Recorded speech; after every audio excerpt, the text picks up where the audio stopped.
Assalamualaikum warahmatullahi wabarakatuh. Kembali lagi di channel Kisah Warganet. Di kesempatan kali ini saya akan membacakan sebuah cerita yang berjudul Mati Sebelum Kematian. Cerita ini ditulis oleh akun Facebook yang bernama Adi Rianto. Sebelum masuk ke ceritanya, jangan lupa untuk subscribe channel ini dan jangan lupa nyalakan lonceng notifikasinya agar kalian tidak ketinggalan cerita terbaru dari channel ini. Tak usah berlama-lama lagi, mari kita masuk ke ceritanya.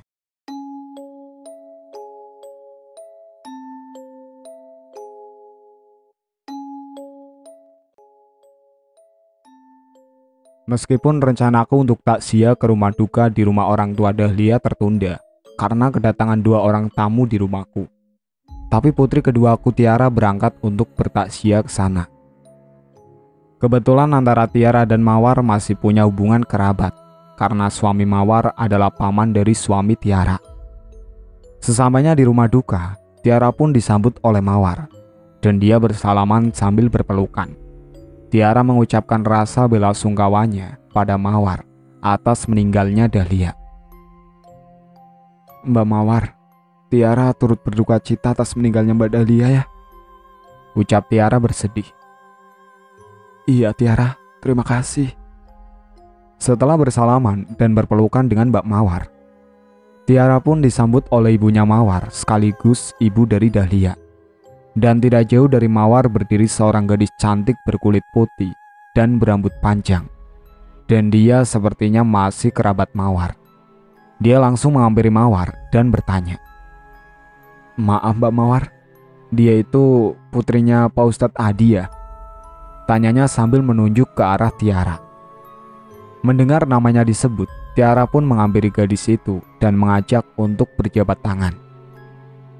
"Benar Mbak, saya putri dari Pak Ustadz Adi," kata Tiara sambil menahan rasa heran karena gadis cantik itu mengenal nama abahnya. "Maaf Mbak, kamu kenal dengan abah saya?" tanya Tiara. "Benar Mbak, sebelumnya kami memang tidak saling mengenal, tapi semalam kami bertemu di dunia lain Mbak. Saat itu Pak Ustadz sedang menolong Mbak Dahlia yang sedang dikurung di dalam kerangkeng besi. Beliau sedang bertarung dengan makhluk berbadan manusia, tapi berkepala anjing," jelas gadis putri indigo itu.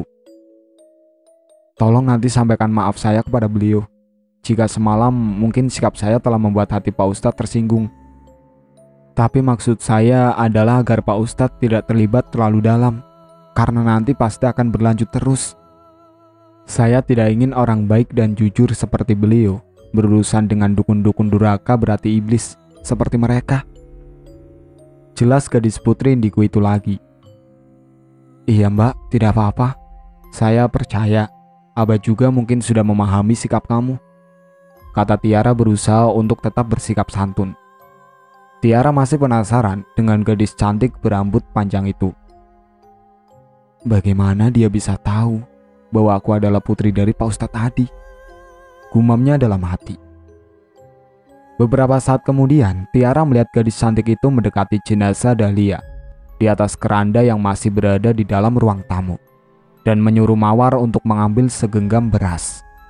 Setelah Mawar membawa segenggam beras, lalu diletakkan di atas piring keramik, dan gadis cantik yang berkulit putih dan berambut panjang itu meletakkannya persis di bawah keranda jenazah Dahlia yang mulai membiru.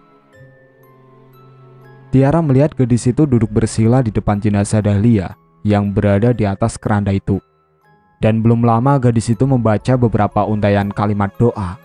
Tiba-tiba beras itu bergetar dan bergerak-gerak ke atas dan jatuh lagi ke piring keramik itu. Tiara juga melihat ada keringat yang keluar dari kening jenazah Dahlia. Aneh, padahal Dahlia kan sudah meninggal. Kok keningnya masih bisa mengeluarkan keringat? Tanyanya dalam hati keheranan. Semua orang yang bertakziah saat itu ikut menyaksikan kejadian aneh itu. Ibu Dahlia yang ikut menyaksikan kejadian itu pun menangis dan bertanya kepada gadis itu, "Sebenarnya apa yang terjadi dengan anakku Dahlia?" tanyanya sambil menangis dan menatap gadis indigo itu. "Mohon maaf Bude, saat ini saya belum bisa menjelaskan peristiwa yang sebenarnya menimpa kepada Mbak Dahlia," jawab gadis itu. Saat ini saya hanya sedang berusaha untuk merebut sukma dari jenazah Mbak Dahlia yang telah mereka ambil. Dan untuk lebih jelasnya nanti Bude bisa menanyakan kepada Pak Ustadz Adi. Sepertinya beliau tahu masalah ini. Jelasnya lagi. Ya sudah, tolong kalau ritualmu sudah selesai, tolong segera hubungi perangkat desa untuk mempersiapkan pemakaman jenazah Dahlia, kata ibunya Dahlia sambil terisak dan masuk ke dalam kamarnya. Baik Bude, jawab gadis itu singkat. Setelah ritual yang dilakukan gadis indigo itu selesai, bersamaan dengan itu pula putra sulung dari almarhum Mbak Dahlia tiba dari Jakarta di ruang tamu dan langsung mengabari jenazah ibunya sambil dipeluk dan menangisinya. Maka orang-orang yang sedang takziah yang berada di ruang itu pun ikut meneteskan air mata terharu. Setelah semua keluarga dan kerabat dari almarhumah Dahlia berkumpul, maka mereka pun segera menutup kerandanya, lalu dibawa ke musola terdekat untuk disolati. Seusai disolati, jenazah Dahlia langsung diberangkatkan menuju pemakaman umum yang berjarak 2 km dari tempat tinggal ibunya itu. Anakku Tiara menelponku memberitahukan keberangkatannya ke pemakaman, tapi aku tidak bisa ikut untuk mengantar jenazah Dahlia ke pemakamannya. Karena aku masih harus menemui kedua tamuku sampai urusan mereka selesai. Setelah kedua tamuku berpamitan, aku segera bersiap-siap untuk menyusul ke pemakaman. Aku pun menelpon Tiara untuk menanyakan pemakamannya, tapi ternyata pemakaman jenazah Dahlia sudah selesai. Bahkan Tiara juga sudah sedang dalam perjalanan pulang menuju ke rumahku. Terlambat, bisikku. Tidak lama kemudian kulihat Tiara telah kembali dari pemakaman dan memasuki rumahku. Assalamualaikum. Uluk salam Tiara sebelum masuk ke dalam rumahku. Waalaikumsalam, jawabku. Bagaimana proses pemakaman jenazah Dahlia, Tiara? Tanyaku. Alhamdulillah lancar, Bah. Tidak ada kendala apapun, jawab Tiara. Syukurlah, gumamku lirih. Memang ada apa, Bah? Tanya Tiara penasaran. Tidak apa-apa. Oh iya, apakah Tiara bertemu dengan gadis cantik berkulit putih dengan rambutnya yang lurus panjang pada waktu di rumah duka? Tanyaku mulai menyelidik. Oh iya, Bah. Dia namanya Mbak Putri. Dia juga mengenal Abah. Katanya sempat bertemu dengan Abah ketika sedang berusaha untuk menyelamatkan Mbak Dahlia di dunia lain, jelasnya. Siapa sebenarnya dia, Bah? Karena pada saat melihat Tiara di rumah duka, dia bisa langsung tahu bahwa Tiara ini putri Abah. Jelasnya lagi sambil bertanya. Dia gadis indigo, dan menurut pengakuannya dia masih kerabat dari keluarga almarhumah Dahlia. Kami bertemu di dunia lain pada saat sama-sama ingin membantu menyelamatkan sukma Dahlia dari cengkraman makhluk goib yang berbadan manusia tapi berkepala anjing, jawabku. Mohon maaf, Abah. Sebenarnya apa yang terjadi dengan Mbak Dahlia? Tanya Tiara. Ceritanya cukup panjang. Suatu saat nanti Abah akan menceritakannya kepadamu, tapi tidak bisa sekarang. Karena masih ada urusan yang berhubungan dengan kematian Dahlia yang harus Abah selesaikan nanti, jawabku. Oh iya, Bah, kata Tiara menimpali jawabanku. Pada sore harinya, seusai sholat isya aku pun berangkat menuju rumah duka untuk mengikuti acara doa bersama dan tahlil atas meninggalnya Dahlia. Aku datang terlambat karena sesampainya di sana, acara itu pun sudah dimulai. Aku pun mengikuti acara tersebut sampai dengan selesai. Pukul 9 malam, aku pun berpamitan kepada keluarga almarhum Dahlia untuk kembali pulang ke tempat tinggalku. Dan pada malam harinya aku bermimpi. Dan dalam mimpiku itu, aku mendatangi rumah Dahlia. Kulihat banyak orang berkerumun di halaman, atau tepatnya di jalan raya di depan rumah Dahlia. Aku pun memasuki rumah Dahlia, dan sesampainya di dalam rumah itu, aku hanya melihat suami dan anak-anak Dahlia. Kulihat suami dan anak-anaknya sudah tertunduk menangis. Tidak lama kemudian aku pun keluar dari rumah itu dan berjalan menuju halaman rumahnya. Kulihat orang-orang itu tiba-tiba meninggalkan rumah Dahlia dan berjalan menuju rumah masing-masing. Beberapa saat kemudian, ada seorang kakek tua memanggil-manggil namaku. Pak Ustadz, Pak Ustadz, hati-hati ya. Karena orang yang mengambil sukmanya Dahlia itu adalah seorang dukun yang sangat tinggi ilmu kesaktiannya. Bahkan dia bisa tahu dan mengenal Pak Ustadz sejak Pak Ustadz didatangi Mawar dan Dahlia pertama kalinya di rumah Pak Ustadz. Jelas lelaki tua itu. Bahkan dalam mimpi itu, beliau menyebutkan nama dukun itu, sekaligus menyebutkan sebuah nama kota asal dukun itu yang berasal dari provinsi sebelah barat. Beberapa saat kemudian, aku pun terbangun dari tidurku. Aku masih mengingat-ingat tentang mimpiku baru saja. Sudah kuduga dari semula, dukun itu memang berasal dari daerah sana, bisikku. Kulihat jam dinding di kamarku telah menunjukkan pukul 2 dini hari. Aku pun segera bangkit dari tempat tidurku dan langsung berjalan menuju kamar mandi untuk membersihkan badan. Setelah mengambil air wudhu, aku pun kembali ke dalam kamar untuk melaksanakan beberapa sholat sunnah. Selesai sholat sunnah, berzikir, dan berdoa, aku pun menyempatkan diri untuk bermeditasi. Terlebih setelah aku mendapatkan informasi sebuah nama seorang dukun dari mimpiku beberapa saat yang lalu. Karena aku masih berharap untuk bisa menyelamatkan sukma dari Dahlia. Aku mulai bermeditasi seperti biasa, dengan posisi duduk bersila, menghadap ke arah kiblat. Dengan kedua tanganku kuletakkan di atas lutut masing-masing. Kedua mataku pun mulai kupejamkan. Kupusatkan pikiranku pada sebuah titik cahaya. Dan beberapa saat kemudian, perlahan-lahan aku mulai bisa melihat sebuah tempat seperti ruang tamu. Aku melihat seorang lelaki setengah baya mengenakan kopiah putih sedang duduk dan berbicara dengan seorang wanita yang masih muda. Sepertinya seumuran dengan almarhumah Dahlia. Dari pembicaraan mereka, akhirnya aku mengetahui ternyata lelaki setengah baya itu adalah seorang dukun dan namanya sama dengan nama yang aku tahu dari mimpiku semalam. Dan wanita itu ternyata adalah mantan istri pertama dari Mas Ajis, suami almarhumah Dahlia. Dari penuturan Mariati, nama mantan istri pertama Aziz kepada dukun tua yang bergelar Mbah Haji atau Mbah Ji itu, aku menyimpulkan bahwa dia sebenarnya masih mencintai Aziz, mantan suaminya. Tapi karena kedua orang tuanya sudah tidak suka dengan Aziz, hanya karena Aziz seorang kuli atau buruh montir di sebuah bengkel mobil, maka menyuruh mereka untuk bercerai. Dan sejak itulah Mariati merasa tidak rela dengan wanita manapun yang akan menjadi istri Aziz. Dengan Aziz, Mariati telah dikaruniai seorang anak laki-laki yang saat itu telah berumur 2 tahun. Dan Aziz pun tetap bertanggung jawab dengan selalu mengirim uang dan kebutuhan putranya itu. Bahkan hingga saat usia putranya itu 17 tahun. Namun seiring dengan berjalannya waktu, beberapa tahun setelah Aziz menikah dengan Dahlia, mereka pun telah dikaruniai 3 orang anak dan kehidupan ekonomi mereka pun mengalami kemajuan.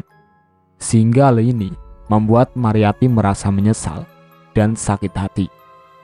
Dan entah siapa yang telah memprovokasi hatinya, akhirnya Mariati pun mulai merencanakan niat jahatnya untuk melenyapkan Dahlia. Suatu hari, Mariati pun mencari seorang dukun santet dan dengan diantar oleh seorang teman dekatnya yang telah memberikan informasi tersebut. Dia pun pergi mendatangi dukun santet yang tepat tinggalnya di luar kota, bahkan di luar provinsi tempatnya tinggal. Dari sinilah niat jahat Mariati mulai dijalankan. Itulah cerita yang aku dengar dari penuturan Mariati istri Aziz kepada dukun santet itu. Dan setelah aku mendapatkan informasi itu, aku pun segera kembali dan mengakhiri ritual meditasiku. Perlahan-lahan kedua mataku kubuka dan ku coba untuk mengembalikan kesadaranku dari alam bawah sadarku secara pelan-pelan. Kuhirup nafas dalam-dalam untuk menstabilkan pernafasanku dan kulihat jam di dinding telah menunjukkan pukul 4 pagi. Tanpa aku sadari, ternyata aku telah berada di dalam dimensi alam meditasiku selama 90 menit. Beberapa menit kemudian, aku pun mendengar suara kumandang azan dari sebuah masjid yang ada di kampung tempat tinggalku. Maka aku langsung segera bangkit dari tempatku bersila menuju ke belakang rumah untuk mengambil air wudhu kembali. Kemudian setelah merapikan baju gamisku, aku pun berangkat menuju ke masjid untuk melaksanakan sholat subuh secara berjamaah. Beberapa hari telah berlalu, bahkan acara doa bersama dan tahlilan di rumah duka pun telah selesai selama 7 malam berturut-turut. Dan pada hari yang ke-9, pada sore hari aku kedatangan tamu beberapa orang wanita. Mereka adalah Mawar, adik almarhumah Dahlia, bersama ibunya serta Melati, kakak Mawar. Setelah menjawab uluk salam dari mereka, aku pun mempersilahkan kepada mereka untuk memasuki ruang tamu rumahku. "Bagaimana kabar Mbak Mawar, Ibu, dan Mbak Melati? Sehat semua?" Tanyaku kepada mereka membuka percakapan. "Alhamdulillah, kami sehat semua Pak Ustadz. Cuma ibu yang mungkin masih kurang sehat, karena selama beberapa hari ini beliau kurang istirahat," jawab Melati kakak Mawar. "Syukur alhamdulillah, semoga ibu pun segera pulih dan sehat kembali seperti sedia kala," kataku berharap sambil mengatupkan kedua telapak tanganku yang kutunjukkan kepada Ibu Mawar. "Terima kasih atas doa dari Pak Ustadz," kata Melati. "Begini Pak Ustadz, kedatangan kami ke rumah Pak Ustadz pertama adalah silaturahmi, dan yang kedua adalah untuk mengantar ibu kami yang ingin bertemu dengan Pak Ustadz. Kata beliau ada sesuatu hal yang ingin ditanya kepada Pak Ustadz seputar tentang kematian Mbak Dahlia," jelas Mawar kepadaku. "Betul Pak Ustadz, saya sebagai ibu kandung dari almarhumah Dahlia sampai saat ini masih kepikiran terus dengan dia. Sepertinya ada sesuatu yang janggal dengan kematiannya," kata ibu dari Mawar dan Melati itu. "Saat itu ibu pernah menanyakan hal ini kepada Putri, keponakan ibu yang indigo itu. Tapi kata Putri, ibu disuruh menanyakan langsung kepada Pak Ustadz.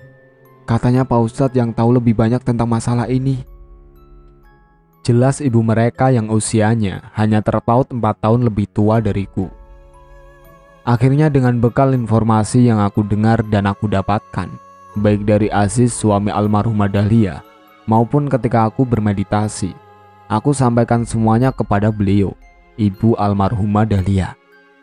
Dan tanpa sengaja aku telah membuat ibu mereka kembali meneteskan air matanya, karena merasa sedih telah kehilangan salah satu putri kandungnya. "Terus bagaimana keadaan almarhumah Dahlia saat ini Pak Ustadz? Apakah dia sudah meninggal dalam arti yang sesungguhnya? Ataukah suaminya masih berada di dalam kerangkeng gaib mereka? Atau bagaimana?" tanya ibu mereka lagi.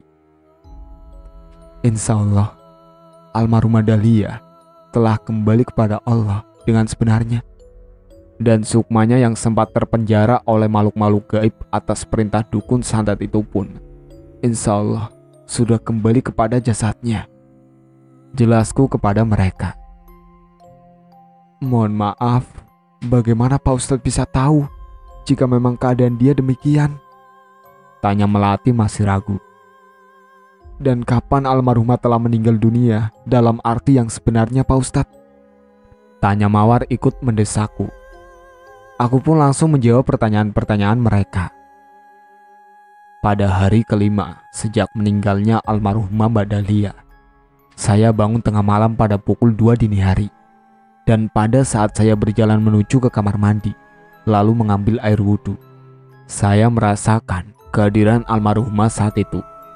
Hingga saya mengerjakan beberapa sholat sunnah, bersikir, dan selesai berdoa, saya pun masih merasakan keberadaannya dekat dengan posisi saya duduk bersila," jelasku. Aku pun melanjutkan penjelasanku kepada Ibu Mawar, Melati, dan juga Mawar juga tentang sukma almarhumah Dahlia.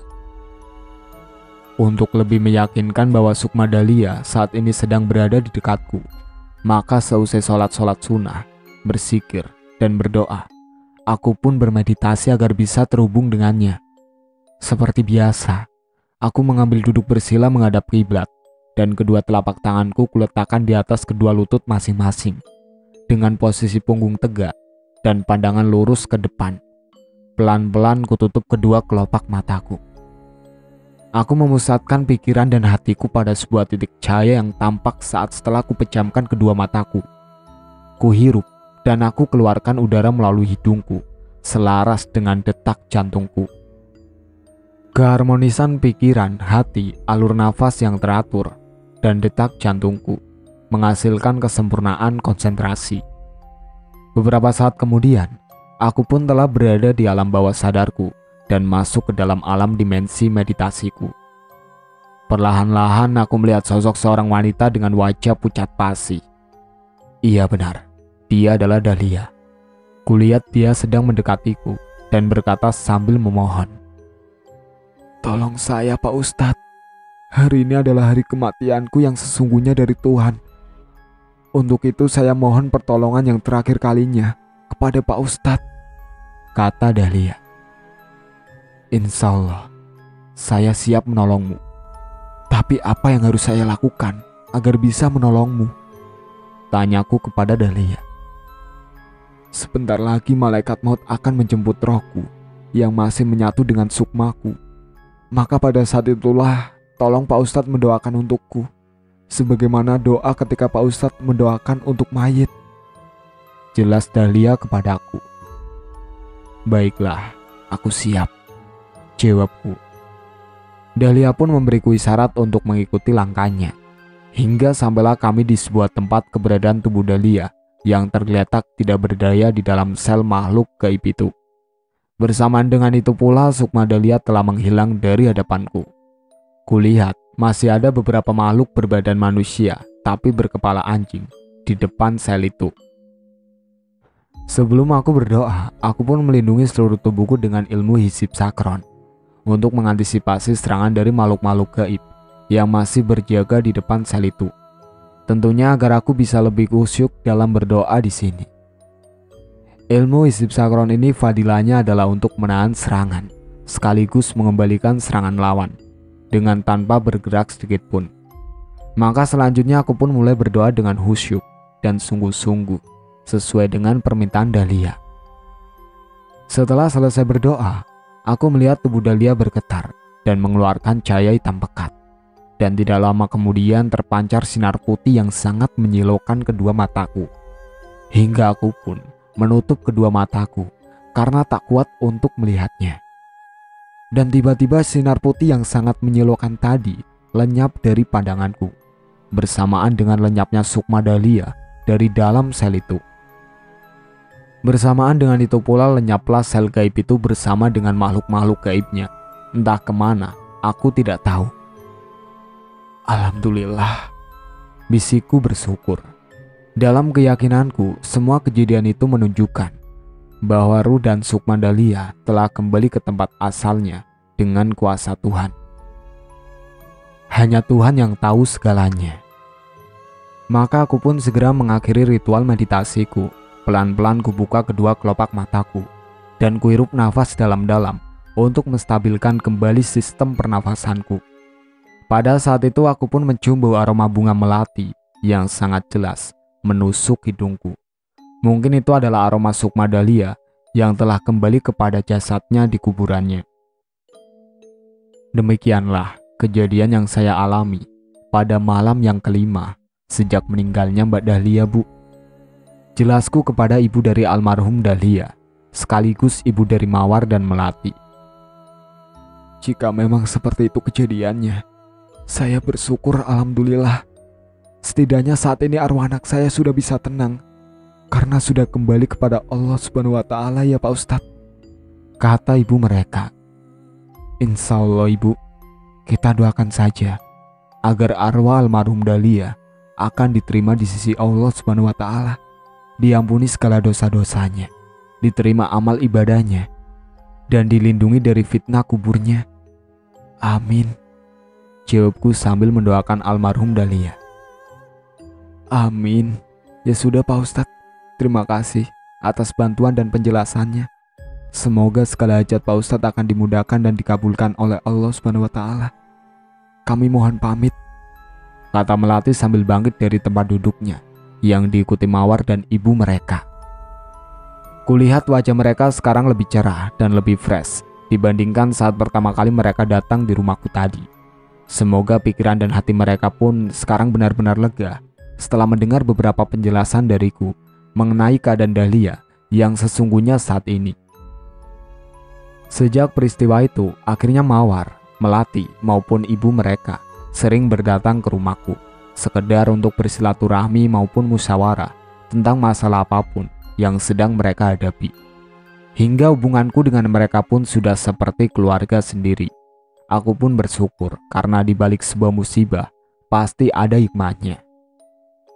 3 tahun telah berlalu, Mas Aziz pun suami almarhum Dahlia telah menikah lagi dengan seorang janda tidak beranak. Dan dari berita yang aku dengar, mereka pun hidup bahagia bersama anak-anak almarhumah Dahlia. Dan pada minggu awal Desember tahun 2021 yang lalu, aku mendapat kabar bahwa putra Mas Aziz dari mantan istri pertamanya, yakni Maryati, telah meninggal dunia karena sakit. Innalillahi wa inna ilaihi raji'un. Apakah musibah atas meninggal anaknya Maryati itu merupakan karma dari ulah Maryati yang telah berbuat jahat kepada almarhumah Dahlia atau bukan? Aku tidak tahu dengan pasti tentunya, karena segala musibah yang menimpa manusia pada hakikatnya adalah atas kehendak Tuhan. Dan jika pun sekilas terlihat ada hubungan sebab akibat dari terjadinya musibah itu, biasanya jalan kisah manusia itu hanyalah sebagai wasilah atau perantara semata darinya. Sebagaimana firman Allah SWT di dalam Al-Quran surah At-Taqabun ayat 11. Tidak ada suatu musibah pun yang menimpa seseorang kecuali dengan izin Allah. Dan barang siapa beriman kepada Allah, niscaya Allah akan memberi petunjuk kepada hatinya. Dan Allah Maha mengetahui segala sesuatu. Maha benar Allah dengan segala firman-Nya. Semoga kisah nyata ini bermanfaat dan bisa diambil hikmahnya untuk kita semua. Amin. Sekian cerita yang berjudul Mati Sebelum Kematian yang ditulis oleh akun Facebook yang bernama Adi Rianto. Sekian dari saya. Wassalamualaikum warahmatullahi wabarakatuh.